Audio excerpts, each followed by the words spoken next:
আসসালামু আলাইকুম সবাইকে। আপনারা সবাই কেমন আছেন? আলহামদুলিল্লাহ আমি ভালো আছি। আজকে আমি বিটরুটের একটি রেসিপি নিয়ে হাজির হলাম। রেসিপিটি ভালো লাগলে আমার চ্যানেলটিকে সাবস্ক্রাইব করে দিবেন, লাইক কমেন্ট শেয়ার করে আমার পাশে থাকবেন। এখানে আমি 1 কেজি বিটরুট ভালোভাবে সিদ্ধ করে পাটায় পিষে নিয়েছি।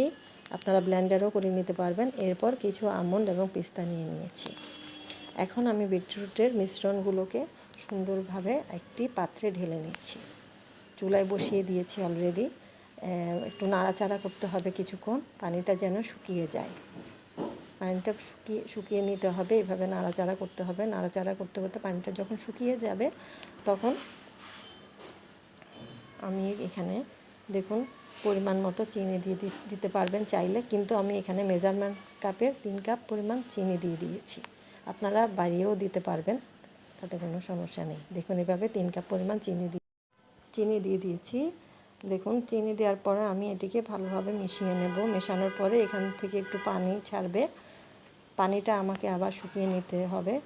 এই যে দেখুন এখানে আমি পানিটা শুকিয়ে গেছে প্রায়। এরপর আমি পেস্তা এবং আমন্ডগুলো দিয়ে দিলাম। পেস্তা আমন্ড দিয়ে দেওয়ার পর আমি এখানে হাফ চা চামচ পরিমাণ দিয়ে দিয়েছি এলাচ গুঁড়ো দিয়ে দিয়েছি। এখন দিয়ে দিচ্ছি আমি প্রায় 1 কাপ পরিমাণ ডানো মিল্ক পাউডার। আমি বড় চামচে 2 চামচ দিয়েছি, মানে এখানে হলো 1 কাপ পরিমাণ আমি ডানো মিল্ক পাউডার দিয়ে দিয়েছি। এখন আমি সব মিশ্রণ ভালোভাবে মিশিয়ে নিচ্ছি। সবগুলোকে এই মিশ্রণের সাথে মিশিয়ে নিলাম।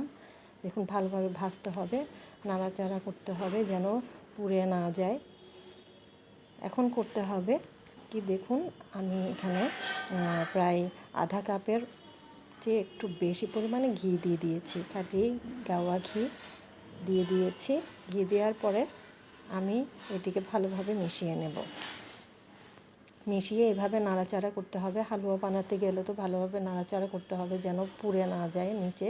পুড়ে গেলে তো আর খাবারের ইয়াটাও নষ্ট হয়ে যাবে, মজাটা।